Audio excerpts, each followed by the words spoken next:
So football coaches, are you planning to start a youth football team next year? Are you starting that team in a low-income community? If that's the case, this video is for you. Here are 3 things you need to know when you're starting a youth football program in a low-income community. Understand, you may run into a lot of kids who can't afford their equipment or their registration fee. You may have the temptation to purchase the equipment. Don't do it.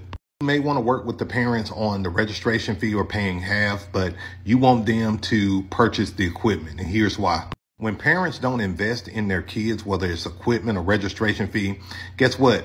They won't invest in bringing their kid to practice or the games. I'm telling you this because I've been burned 3 times and I've lost thousands of dollars trying to do this. The problem you'll run into is parents will just pull their kids out of the program randomly, and you will not see that equipment ever again.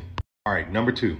You want to make sure you have high standards and expectations, not only for your players, but for the parents. I'll also say have high expectations for the coaches and the volunteers. I've coached in low-income communities for about 10 of the 15 years of my coaching career. And I'm here to tell you, if your rules are too loose, too lenient, some of the people will try to run you over and test you. Coaches will test you, parents will test you, and players will test you. So what you want to do is have 3 separate meetings, okay? The first meeting you need to have is a coaches meeting. Make sure you have coaches who are on board with your leadership and coaching philosophy. Number 2, you need to have a parents meeting. Make sure you let the parents know your expectations as a coach, and also let them know the consequences if they don't bring their kids to practice or games.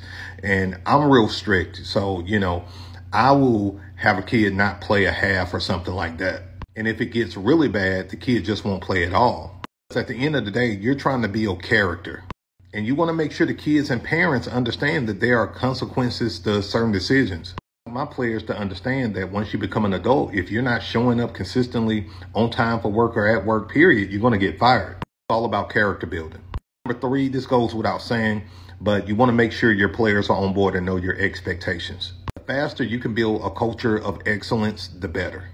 Number 3, make sure you raise a lot of money for your program. Just because your program is in a low-income community does not mean that your program is less than any other team in any other area of town. This is why fundraising is so important. Seek to raise about $3,000 to $5,000 for your program.